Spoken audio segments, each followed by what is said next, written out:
Cocody, cité Sogefia. Il est 7 heures. Nous sommes un samedi.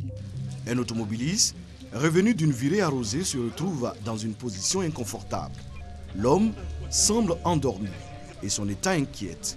Il faut attendre l'arrivée des sapeurs-pompiers et les forces de l'ordre pour le voir enfin réagir.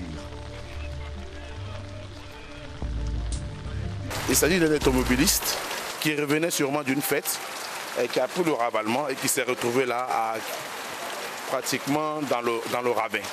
Alertés par les habitants du quartier, nous sommes déportés tout de suite sur les lieux, avons sécurisé le véhicule. Ce monsieur a visiblement un peu trop levé le coude. Au volant de sa voiture, il s'est finalement retrouvé dans cette cité au grand étonnement des résidents.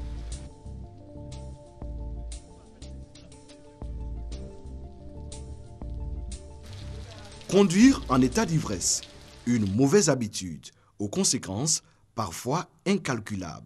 Lorsque le conducteur, après avoir subi un test d'alcoolémie, se retrouve avec comme résultat 0,8 grammes d'alcool par litre de sang, on dit qu'il est en état d'ébriété par rapport à la conduite automobile. L'alcool et le volant ne font pas souvent bon ménage. Diminution de la vigilance, allongement du temps de réaction, bref, l'alcool affecte directement les capacités physiques et les réflexes du conducteur. L'alcool, quand tu bois, tu es sur la direction, tu n'as pas de temps même normalement. Tu peux créer un accident, tu peux créer des dégâts. Tu mets ta vie en jeu et puis tu mets la vie des autres aussi en danger. Ça, c'est très dangereux. C'est être inconscient. Pour certains automobilistes, l'alcool constitue un stimulant, une grave erreur que beaucoup commettent. Chaque année, la Côte d'Ivoire enregistre de nombreux cas d'accidents mortels causés par la conduite en état d'ivresse. Ça représente dans nos statistiques environ 10% des accidents. Ça fait, disons, 1000 accidents par an. Que dit la loi sur ce phénomène qui, chaque jour, endeuille de nombreuses familles? Il y a la loi numéro 63-527 du 26 décembre 1963 portant fixation des peines applicables à certaines infractions commises en matière de police de circulation.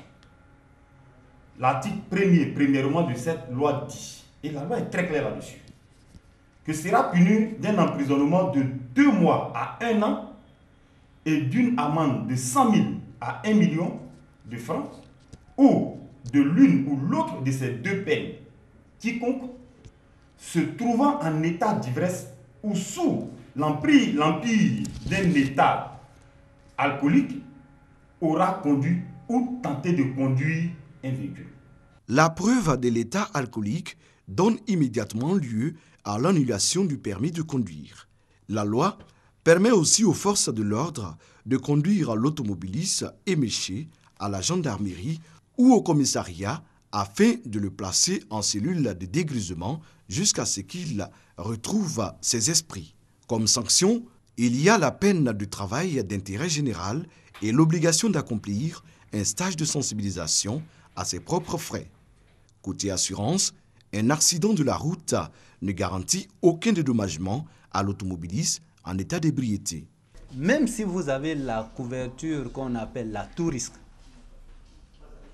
donc qui veut que vous soyez couvert dans tous les cas de figure, un renversement du fait d'un état d'ébriété élevé n'est pas couvert. Ce qui est différent de la garantie responsabilité civile vis-à-vis des tiers. Cette garantie protège le tiers. Et tiers toute personne qui prend position à bord d'un véhicule autre que le conducteur. Pour une conduite responsable, des conseils d'usage s'imposent. Comme c'est le cas en saison de pluie, il vaut mieux réduire vraiment la consommation d'alcool pour prendre son volant. Il suffit simplement de changer les habitudes et vous vous rendrez compte que le taux d'accident va baisser et les assureurs pourront mieux servir la population. La consommation abusive d'alcool est la première cause de mortalité sur les routes. En Côte d'Ivoire, le constat est réel et inquiétant.